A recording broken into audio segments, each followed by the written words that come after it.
Hello, welcome to our YouTube channel physics lovers. আজকে আমরা class 12-এর স্থির তড়িতের প্রথম চ্যাপ্টারের শেষ অংশটুকু আর দ্বিতীয় চ্যাপ্টারটা শুরু করব। ঠিক আছে?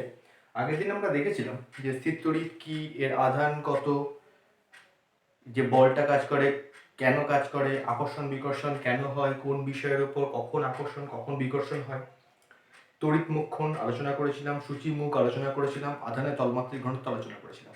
এই চ্যাপ্টারের একটা টপিক শুধুমাত্র আমাদের বাকি আছে। টপিকটার নাম হচ্ছে বজ্রপ্রবাহ। বজ্রপ্রবাহ বা বজ্রপাত, অ্যাকচুয়ালি বজ্রপাত হয় কেন? বজ্রপাত হয় তার কারণ হচ্ছে যে দুটি মেঘের পাশাপাশি দুটো মেঘের মধ্যে ঘর্ষণের ফলে বা বিভিন্ন যে কসমিক রে বলতে সেখানে ইউভি রে থাকতে পারে, এরকম ডিফারেন্ট টাইপ অফ যে রেগুলো, সেই রেগুলো যখন এই মেঘের উপর আধান দেয়, ঠিক আছে, এই মেঘের উপর যখন আধান দেয় তখন একটা হিউজ অ্যামাউন্টের আধান দেয়। সাপোজ এখানে প্লাস আধান আছে, একটা হিউজ অ্যামাউন্টের আধান দেয়। এই আধান এবার এ কি করে, এ চায় কোনো একটা জায়গায় এর তড়িৎ আবেশ তৈরি করতে।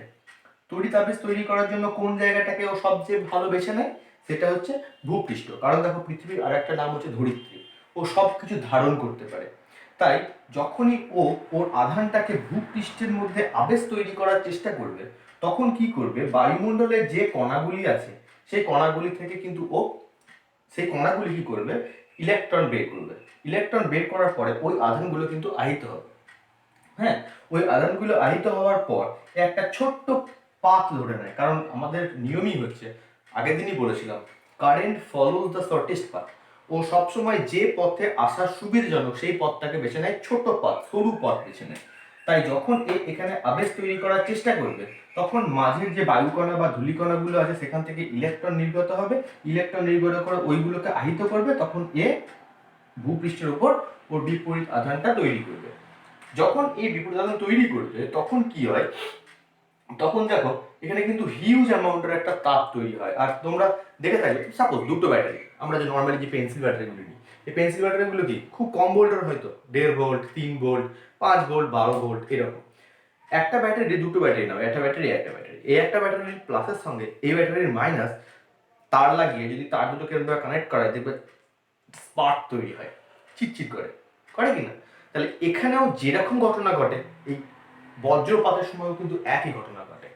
এ প্লাস আধান, এ যখন মাটিতে মাইনাস আধান আবেশ করার চেষ্টা করে, তখন প্লাসের প্রান্ত আর মাইনাস প্রান্তের মধ্যে যখন এই আবেশ তৈরি হয়, তখন ওই মাঝের যে পরিবাহীটা আছে, মানে এখানে বায়ুমণ্ডলটা পরিবাহী, যখন ওর মধ্য দিয়ে নিচের দিকে আবেশ তৈরি করার চেষ্টা করবে, তখন কিন্তু ওই চিটচিট করার ব্যাপারটা, এখানে হিউজ অ্যামাউন্টের চার্জ থাকে, তাই একটা হিউজ অ্যামাউন্টের একটা স্পার্ক তৈরি হয়। যে স্পার্কটা তৈরি হয় সেটাই কিন্তু বজ্রপাত অ্যাকচুয়ালি। ঠিক আছে? আর যখন এ আসে তখন দেখো ওই যে স্পার্ক তৈরি হয়, একটা চার্জ তৈরি, একটা হিউজ অ্যামাউন্টের একটা তাপ তৈরি হয়। যখন তাপটা তৈরি হয় তখন বায়ুমণ্ডল কি হয়, বায়ুমণ্ডলটা বা মেঘটা কি হয়, সংকোচন প্রসারণ হয়। সংকোচন প্রসারণের সময় দুটো মেঘে মেঘে ধাক্কা লাগে, বা কোনো একটা এই মেঘগুলো যখনই প্রসারিত হয় তখন এই মেঘটাকে চায় ভিতর দিকে ঠেলতে। তখন ও ওই জায়গাটাকে, মানে অন্য জায়গার যে জায়গাটাতে বেশি চাপের জায়গা, এই যখন চাপ কমে গিয়েছে, তাপ উৎপন্ন হওয়ার পর চাপ কমে গিয়েছে, বেশি চাপের যে মেঘগুলো সেগুলো ওই জায়গাটাকে পূরণ করতে যায়, তখন মেঘে মেঘে ধাক্কা লাগে, তখন একটা হিউজ অ্যামাউন্টের একটা শব্দ তৈরি হয়, যেটাকে আমরা বলি, যেটা আমরা বজ্রপাতের শব্দ বলি, যেটা মেঘ গুড়গুড় করার যে শব্দ হয়, সেটা এই কারণে মূলত তৈরি হয়। ঠিক আছে? এবার কথা হচ্ছে কি, এবার এ যদি সবসময় এ চাইবে, তাহলে দেখো যে তাপটা উৎপন্ন হচ্ছে, এই তাপটা উৎপন্ন হওয়ার জন্য এই হচ্ছে উঁচু জায়গাটাকে বেছে নেবে। ও বজ্রপাত যখন আবেশ তৈরি করার চেষ্টা করবে, যদি মাটি না পায় তসময় ও উঁচু জায়গাটাকে বেছে নেবে, কারণ ও যেখানে সুবিধা হবে, এই এই জায়গাটাতে মনে করো একটা বাড়ি আছে,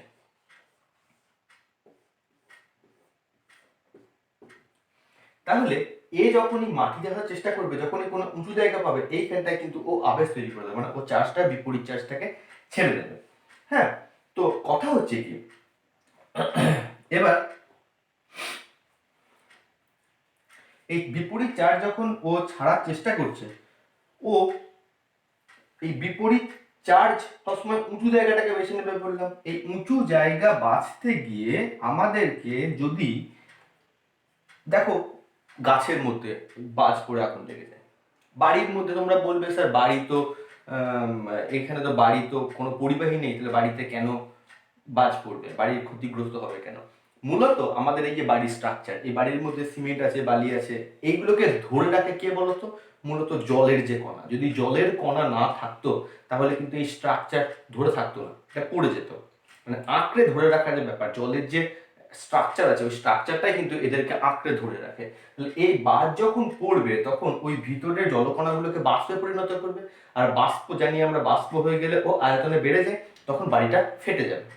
এই যাতে একটা বাড়ি করলাম, একটা বড় অট্টালিকা তৈরি করলাম, তাহলে আমি চাইবো না কখনো ওই অট্টালিকাটা বাজ পড়ে নষ্ট হয়ে যায়, ভেঙে যায় কয়েকদিনের মধ্যে।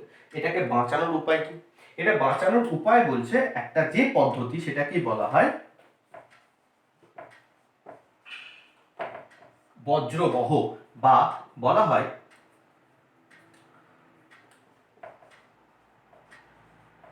থান্ডার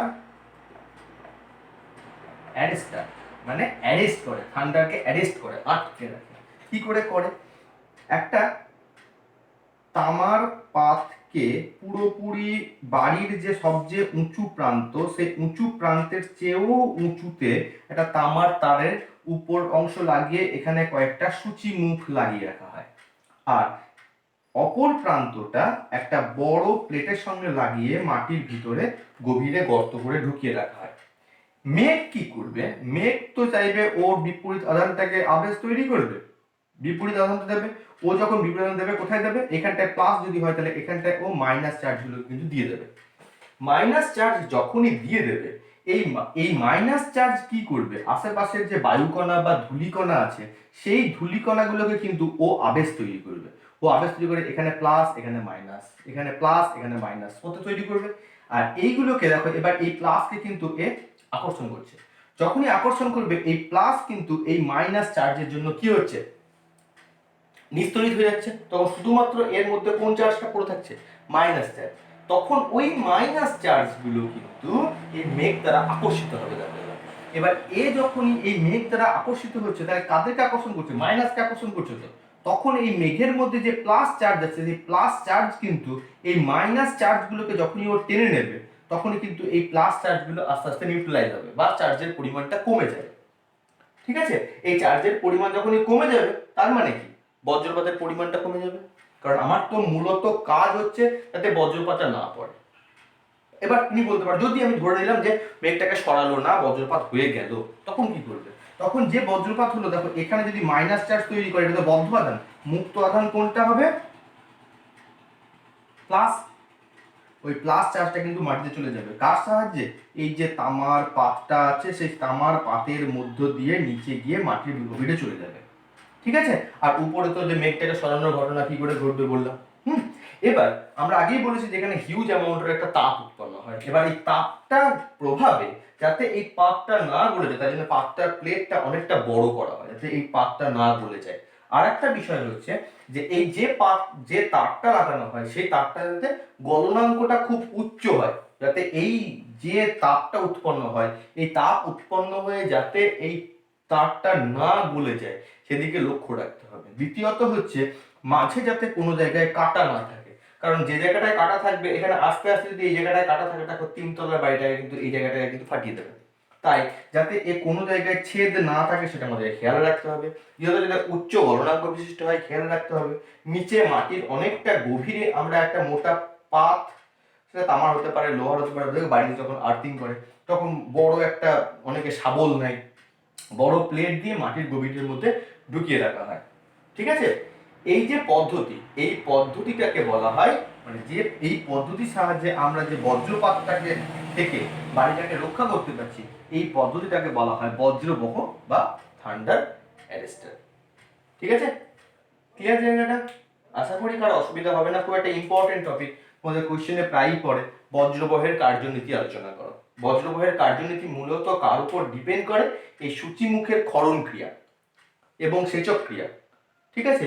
এই দুটোর উপর কিন্তু মূলত ক্ষরণ ক্রিয়ার উপর, এই সূচিমুখের ক্ষরণ ক্রিয়ার উপর কিন্তু এই বজ্রবহর কার্যনীতিটা নির্ভর করে। এখানে তুমি তিনটে সূচিমুখ, যত বেশি সংখ্যক সূচিমুখ দেবে তত বেশি সংখ্যক চার্জকে কিন্তু ক্যাপচার করতে পারবে। তাই সূচিমুখের সংখ্যাটাকে যদি বাড়িয়ে দিই, আমার বজ্রবহটা আরো বেশি অ্যাক্টিভ হবে। এইটা হচ্ছে মূলত বজ্রবহের কার্যনীতি। এই চ্যাপ্টারের যে যে প্রবলেমগুলো আছে, প্রবলেমগুলো প্রত্যেকে করে ফেলবে, চ্যাপ্টারটা কিন্তু কমপ্লিট। মূলত এই চ্যাপ্টারের ওই প্রবলেমের ফর্মুলা বলতে একটা formula sigma equal to q by 4 pi r square, যেটাকে আমরা বলেছিলাম আধানের তলমাত্রিক ঘনত্ব। এই ফর্মুলা দিয়ে দেবে, ম্যাক্সিমাম অঙ্ক হয়ে যাবে। আর কয়েকটা ওই ইলেকট্রনের চার্জকে ধরে, ইলেকট্রনের চার্জ 1.6 10⁻⁻19 কুলম, এইটাকে ধরে কয়েকটা অঙ্ক আছে। যেমন প্রথমে অঙ্ক দেখবে -80 মাইক্রোকুলম চার্জে কতগুলি ইলেকট্রন আছে, ইলেকট্রনের কতগুলো পরিবর্তন। তাহলে 1.6 10⁻⁻19 কুলম মানে হচ্ছে একটা ইলেকট্রন, এত মাইক্রোকুলম, মাইক্রোকুলম প্রথমে কুলম করে নেবে, এত মাইক্রোকুলম বা এত কুলম চার্জের মধ্যে কতগুলো ইলেকট্রন আছে। এভাবে তোমরা কিন্তু বের করে অঙ্কগুলো করে ফেলতে পারবে। ঠিক আছে, এই চ্যাপ্টারে আর কোনো টপিক আমাদের আলোচনার বিষয়বস্তু নেই। ফার্স্ট চ্যাপ্টার আমাদের কমপ্লিট। আমরা চলে যাব এর পরের চ্যাপ্টার, যেটাকে বলা হচ্ছে তড়িৎ প্রাবল্য বা তড়িৎ ক্ষেত্র অ্যাকচুয়ালি। এই টপিকটা ভালো করে পড়ে নেবে। বজ্রবহের কার্যনীতি, বজ্রবহের কার্যনীতিটা পরীক্ষায় প্রায়ই পড়ে, যে বজ্রবহের কার্যনীতি আলোচনা করো। আমরা চলে যাবো পরের টপিক, পরের চ্যাপ্টার, যেটার নাম হচ্ছে তড়িৎ ক্ষেত্র। তড়িৎ ক্ষেত্র আমরা আগের দিনই আমরা হয়তো এটা অন্য জায়গাতেও আলোচনা করেছি। তোমরা মহাকর্ষের সঙ্গে স্থির তড়িৎটা, মহাকর্ষ টপিকটা আর স্থির তড়িতের টপিকটা মোটামুটি ভাবে একই রকম রিলেট পাবে, আর স্থির তড়িৎটা আর চুম্বকটা একই রকম রিলেটেড পাবে। এখানে যা যা টপিক পড়বে ওখানে তাই যা টপিক পড়বে। এখানে পড়ছে তড়িৎ ক্ষেত্র, ওখানে পড়বে চৌম্বক ক্ষেত্র, এখানে পড়বে তড়িৎ প্রাবল্য, ওখানে পড়বে চৌম্বক প্রাবল্য, এখানে পড়বে তড়িৎ বিভব, এখানে পড়বে চৌম্বক বিভব। মূলত বিষয়টা একই। ওখানে যেমন করে প্লাসে প্লাসে বিকর্ষণ, ওখানে এন বিকর্ষণ, এস বিকর্ষণ, এস আকর্ষণ, এখানে প্লাস মাইনাস আকর্ষণ। টপিকটা মূলত একই রকম, মানে তড়িতের টপিকটা আর ম্যাগনেটের টপিকটা মোটামুটি ভাবে একই রকম। তড়িৎ ক্ষেত্র কাকে বলে?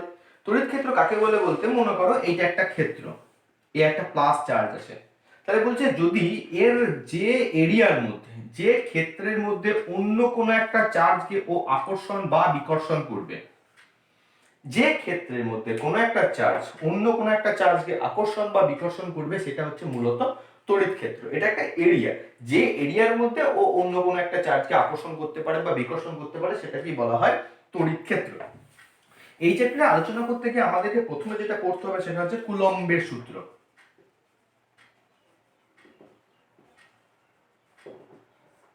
কি বলছে, যে দুটো চার্জ যদি হয়, একটা Q1 চার্জ মনে করো, একটা Q2 চার্জ মনে করো।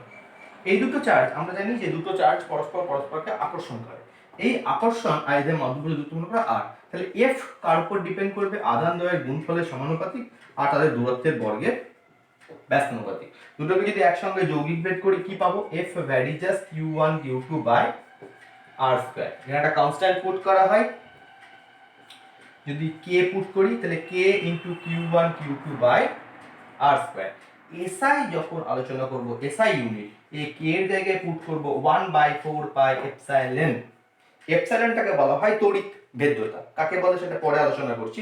কার উপর ডিপেন্ড করে সেটা বলে রাখি, অ্যাকচুয়ালি এই এপসাইলনটা ডিপেন্ড করে মাধ্যমের উপর, অর্থাৎ তুমি কোন জায়গাটায় কোথায় চার্জ দুটোকে রেখে দিয়েছো, বাতাসে রেখে দিয়েছো, জলে রেখে দিয়েছো, কার উপর কোথায় রেখে দিয়েছো চার্জ দুটোকে, তার উপরে কিন্তু এই তড়িৎ ভেদ্যতা বা এপসাইলনটা ডিপেন্ড করে। যদি এটা শূন্য মাধ্যম ধরে আলোচনা করি তাহলে এটাকে এপসাইলন নট পুট করা হয়। এখানে এপসাইলন নটটাকে বলা হয় শূন্য মাধ্যমের তড়িৎ ভেদ্যতা। এদের মধ্যে একটা সম্পর্ক আছে, সম্পর্কটাকে বলা হয় পরাবৈদ্যুতিক ধ্রুবক কে। কে ইকুয়াল টু কি? Epsilon by epsilon naught. অর্থাৎ কোন একটি মাধ্যমের তড়িৎ ভেদ্যতা আর শূন্য মাধ্যমের তড়িৎ ভেদ্যতার যে অনুপাত, সেই অনুপাতটাই হচ্ছে পরাবৈদ্যুতিক ধ্রুবক। তাহলে দেখো এই এপসাইলনের জায়গায় আমি কিন্তু কি এপসাইলন নট পুট করতে পারি, তাহলে 1/4 পাই কে এপসাইলন নট। এই এপসাইলনটা কনস্ট্যান্ট, এর ভ্যালু হচ্ছে 8.854 ইনটু 10⁻⁻12। ইউনিট এখন বলছি না, ইউনিট আমরা বের করব। ঠিক আছে, তাহলে ইকুয়েশনটা কি পেলাম বলতো? বলো, যদি আমরা এটাকে কে এর কোনো ইউনিট নেই, কারণ দুটো সংযোগীয় ইউনিটের অনুপাত কে এর কোনো ইউনিট হয় না। আমরা নরমালি যদি বায়ু ধরে আলোচনা করি, তাহলে বায়ু ধরে আলোচনা করলে এই পরাবৈদ্যুতিক ধ্রুবকের মান হয় কে।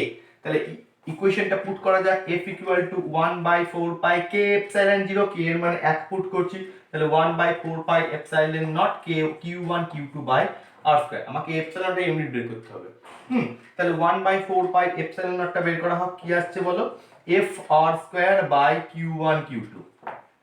তাই তো, যেহেতু এপসাইলন নট বের করতে হবে উল্টে দেবো, তাহলে 4 pi epsilon naught equal to Q1 Q2 by FR square. 4 pi এর কোনো ইউনিট হয় না, তাহলে এটার যা ইউনিট সেটাই এপসাইলন ইউনিট।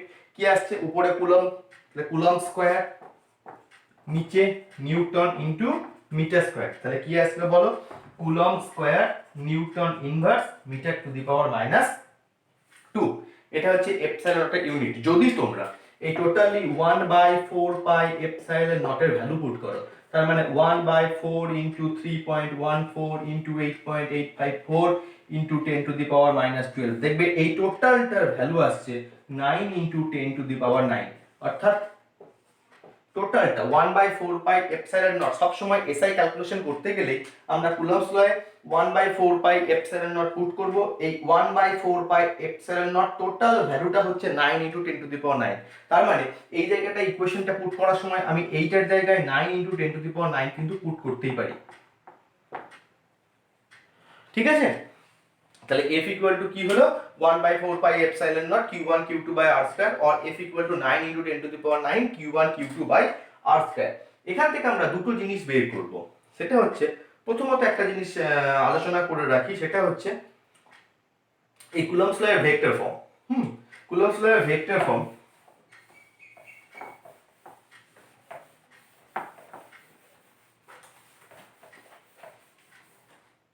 মনে করো এই একটা চার্জ আছে q1, এই একটা চার্জ আছে q2, আর এই হচ্ছে অরিজিন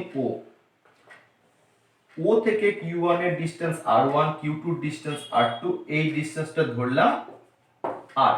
আমি এটাকে অ্যারো দিলাম, অ্যাকচুয়ালি অ্যারো এখানে দেবো না, কারণ কে ফোর্স কাজ করছে তার উপর ডিপেন্ড করবে। দেখো q1 টা q2 এর উপর ফোর্স দিতে পারে, এখনই একই রকম ভাবে q2 টা কিন্তু q1 এর উপরও ফোর্স দিতে পারে। q1 টা যখন q2 এর উপর ফোর্স দিচ্ছে, কে দিচ্ছে 1 2 এর উপর, এটাকে F12 দিয়ে ডিনোট করছি। একই রকম ভাবে যখন 2 নাম্বারটা 1 নাম্বার উপর ফোর্স দেবে তখন F21 বলে ডিনোট করব। তাহলে F12 ইকুয়াল টু কি হবে বলো তো, 1/4 pi epsilon naught q1 q2 by r square. r square বলতে এই r স্কয়ার, কে ফোর্স দিচ্ছে 1 দিচ্ছে 2 এর উপর, 1 দিচ্ছে 2 এর উপর, তাহলে ডিরেকশন কোন দিকে, এই দিকে। এটাকে ও নাম দিয়েছি, এটাকে এ দিলাম, এটাকে বি দিলাম। দেখো ডিরেকশনটা তাহলে কোন দিকে, এ থেকে বি বরাবর। যদি এটাকে আমরা সেই ক্লাস 11 এর ভেক্টরের ট্রায়াঙ্গেল ল পুট করি, তাহলে দেখো আমরা এটাকে এরকম ভাবে লিখতে পারি O A plus A B equal to O B. তার মানে r1 plus r equal to r2, therefore r equal to r2 minus r1। এটাকে আমরা r21 দিয়ে ডিনোট করছি, r2 minus r1 কে r21 দিয়ে ডিনোট করলাম। তাহলে দেখো এটা কি হলো r21 স্কয়ার। এটা একটা ভেক্টর যদি পুট করি তাহলে একটা ডিরেকশন আছে, ডিরেকশনটা কোন দিকে পুট করব, নিশ্চয়ই ওই দিক বরাবরই ডিরেকশন হবে। একটা ইউনিট ভেক্টর পুট করলাম, তাহলে কি আসছে 1/4 pi epsilon naught q1 q2 by r21 square into r21 vector by r21 equal to 1/4 pi epsilon naught q1 q2 by r21 cube into r21 vector. ঠিক আছে, একই রকম ভাবে যে f21 টা পাবো, f21 টা কত পাবো, f21 টা পাবো দেখো 1/4 pi epsilon naught q1 q2, similarly r12 তার whole cube into r12 vector. Okay, কারণ তখন দেখো তখন ও বি প্লাস, তখন ডিরেকশনটা এই দিক বরাবর হবে, তখন ও বি মানে সেকেন্ড কেসের ক্ষেত্রে দেখো ডিরেকশনটা হবে এরকম O B plus B A equal to O A. তার মানে আমাদেরকে বি এ টা বের করতে হবে, বি এ ইকুয়াল টু কি হবে ও এ মাইনাস ও বি। তার মানে দেখো ও এ মানে r1 মাইনাস r2, সেই জন্য এটাকে r12 দিয়ে ডিনোট করলাম। ক্লিয়ার জায়গাটা? এই হচ্ছে কুলম্বস ল এর vector form, vector form of Coulomb's ল।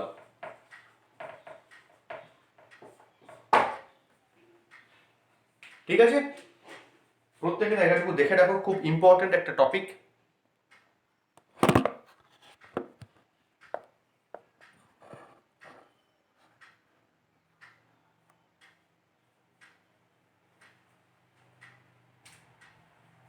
ওকে, এই হলো আমাদের কুলম্বস ল এর ভেক্টর ফর্ম।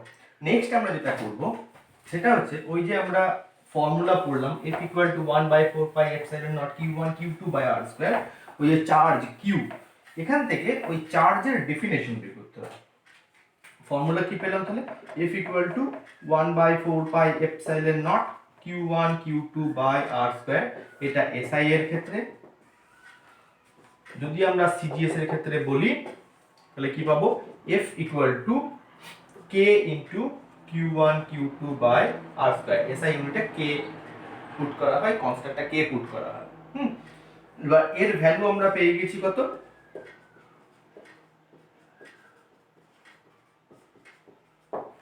ঠিক আছে, প্রথমে আমরা যদি এখানটায় সিজিএস ইউনিটে কিউ এর ইউনিট কি হয়? ইএসইউ, তাই তো, ইলেকট্রোস্ট্যাটিক ইউনিট। যদি কিউ এর ডেফিনেশন বের করতে চাই কি বলবো? Q1 equal to Q2 equal to Q, দুটো চার্জ সেম রাখলাম। R ইকুয়াল টু 1 সেন্টিমিটার করলাম, আর F কে 1 ডাইন করলাম, আর K কে 1 মানে এ আর রাখলাম। তাহলে কি বলবো?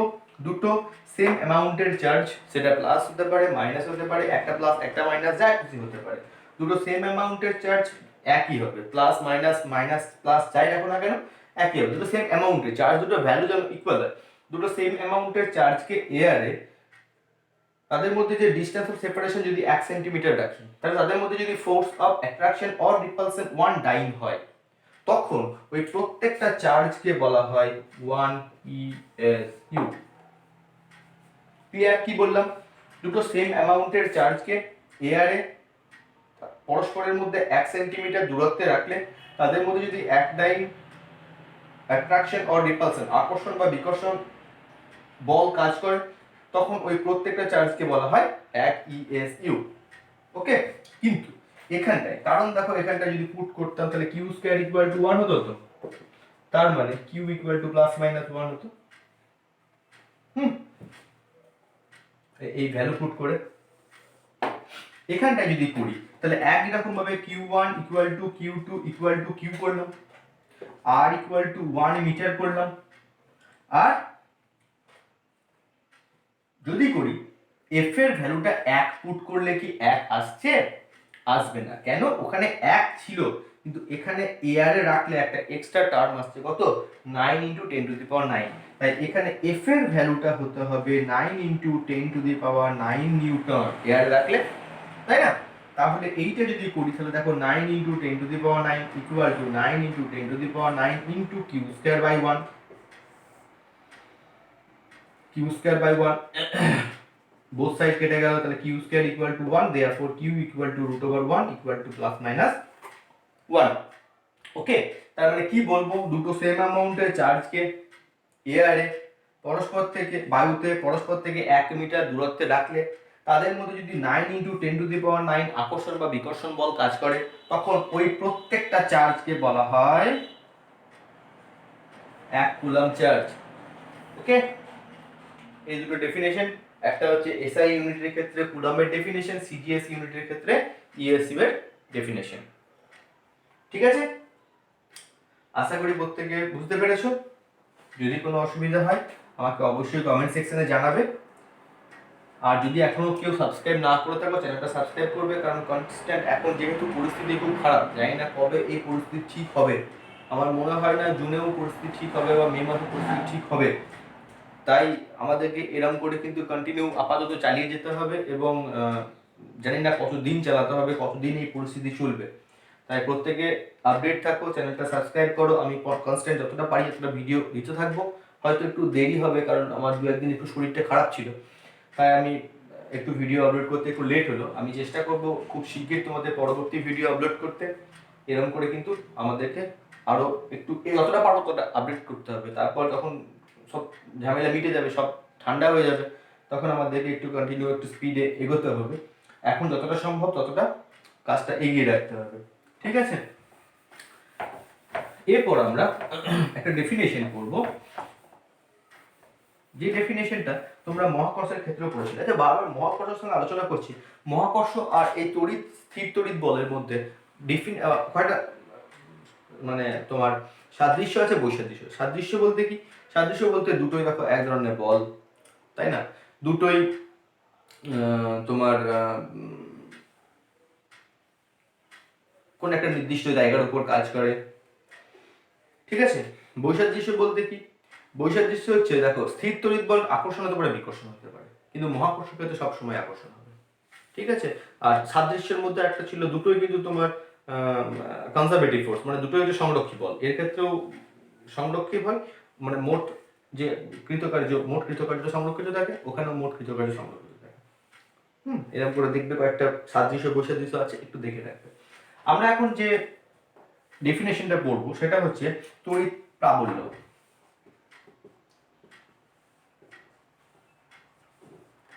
এটাকে বলা হয় ইন্টেন্সিটি বা তীব্রতা, প্রাবল্য বা তীব্রতা, ঠিক আছে? কি বলবো তার আগে এটা বলার ক্ষেত্রে একটু আগে আর একটা ডেফিনেশন পড়তে হবে, সেটা হচ্ছে তড়িৎ বিভব, ভোল্টেজ। কাকে বলা হয়? একটা তড়িৎ ক্ষেত্র মনে করো, সেটা যে কোনো চার্জের হতে পারে, প্লাস হতে পারে বা মাইনাস হতে পারে। তুমি অসীম দূরত্ব থেকে কোনো একটা একক ধনাত্মক আধান, অসীম দূরত্ব থেকে কোনো একটা একক ধনাত্মক আধানকে তড়িৎ ক্ষেত্রের মধ্যে কোনো একটা বিন্দুতে নিয়ে আসবে। অসীম দূরত্ব থেকে কোনো একটি একক ধনাত্মক আধানকে তড়িৎ ক্ষেত্রের মধ্যে কোনো একটি বিন্দুতে নিয়ে আসতে গেলে আমাকে একটা কৃত কাজ করতে হবে। তো কে করবে? যে বস্তু যে নিয়ে আসছে সেটা কাজ করবে, যে কাজটা করতে হবে সেটাই হচ্ছে বিভব। কি বললাম? অসীম দূরত্ব থেকে কোনো একটি একক ধনাত্মক আধানকে তড়িৎ ক্ষেত্রের মধ্যে কোনো একটি বিন্দুতে নিয়ে আসতে গেলে বহিস্থ যে এজেন্ট তাকে যে কাজ করতে হবে সেটাই হচ্ছে বিভব। তার মানে কি? একক আধানকে আনতে কৃতকার্য, W equal to V by V equal to W by একই জিনিস যদিও, V equal to W by Q. তাহলে ইউনিট কি পাবো? Joule per coulomb or volt. আর যদি সিজিএস বলি তাহলে কি পাবো? Erg per ESU or stat volt. Okay, প্রাবল্যের ক্ষেত্রে কি বলবো? ওই আধানটাকে দেখো, যখনই তুমি ওই +1 চার্জটাকে তড়িৎ ক্ষেত্রের মধ্যে নিয়ে চলে এসেছো, যার জন্য তড়িৎ ক্ষেত্র সে তো আমরা ছেড়ে দেবে না। তড়িৎ ক্ষেত্র বলেছিলাম যে ওর মধ্যে যে কোনো চার্জকে আনলেই কিন্তু ও একটা বল প্রয়োগ করবে। তাহলে যখনই তুমি এই +1 চার্জটাকে এখানে এনে রেখেছো, এই যার জন্য তড়িৎ ক্ষেত্র সেটা ছেড়ে দেবে না, তার উপর একটা বল প্রয়োগ করবে, যে বলটা প্রয়োগ করবে সেটা হচ্ছে প্রাবল্য। তার মানে কি? অসীম দূরত্ব থেকে কোনো একটা একক ধনাত্মক আধানকে তড়িৎ ক্ষেত্রের মধ্যে নিয়ে আসলাম, যে কাজ করলাম সেটা বিভব। যখনই ওটাকে তড়িৎ ক্ষেত্রের মধ্যে আনিয়ে রাখলাম, তখন যার জন্য তড়িৎ ক্ষেত্র সে কিন্তু ওই চার্জটা যদি কিউ চার্জ হয় মনে করো, ওই কিউ চার্জটা কিন্তু ওই একক আধানের উপর একটা বল দেবে। এবার একক হলো তুমি 5 দাও, 7 দাও, 10 দাও, একের উপর যে বল সেটা হচ্ছে প্রাবল্য ই দিয়ে ডিনোট করা হয়, একের উপর যে বল।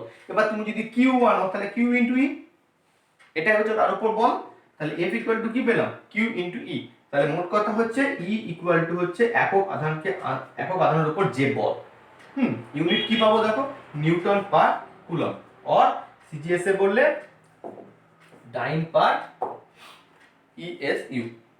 ওকে, এই হলো তড়িৎ বিভব, তড়িৎ প্রাবল্য, দুটো ইউনিট, তড়িৎ বিভব আর তড়িৎ প্রাবল্য। ঠিক আছে, এতটুকু তোমরা দেখে রাখবে। আমরা এর পরের টপিক পরের ভিডিওয়ে আলোচনা করব। এরপরে আমরা আরো ইন্টারেস্টিং টপিক পাবো। এই চ্যাপ্টারটা খুব ইম্পর্টেন্ট একটা টপিক, মানে খুব ইম্পর্টেন্ট একটা চ্যাপ্টার। এরপরে দেখবে আমরা গসেস ল পাবো, ঠিক আছে, কয়েকটা ইম্পর্টেন্ট একটা ক্যালকুলেশন পাবো। তো তোমরা এইটুকু আপডেট করে রাখো, আমরা পরবর্তী টপিক পরবর্তী ভিডিওতে আপলোড করব। অবশ্যই তোমরা আপডেট থাকবে। ভিডিও দেখার পর যদি কারো কোনো জায়গায় বুঝতে অসুবিধা হয় আমাকে কমেন্ট সেকশনে অবশ্যই জানাবে। ভিডিও কেমন লাগলো জানাবে, অবশ্যই সাবস্ক্রাইব করবে যত বেশি সংখ্যক পারবে, এই যতজনের মধ্যে পারবে, কারণ তোমরা পড়ছো সকলের মধ্যে, যাদের প্রবলেম হবে প্রত্যেককে বলবে এই জায়গা থেকে যদি অত পারে এটা সাহায্য করার জন্য, সাহায্য পাওয়ার জন্য। ভালো থেকো, ঘরে থেকো আর পড়াশোনা করতে থাকো, ঠিক আছে? Thank you very much. অবশ্যই পড়াটা করে রাখবে, অসুবিধা হবে, ভালো লাগবে, খারাপ লাগবে, আমাকে অবশ্যই কমেন্ট সেকশনে জানাবে। Thank you very much.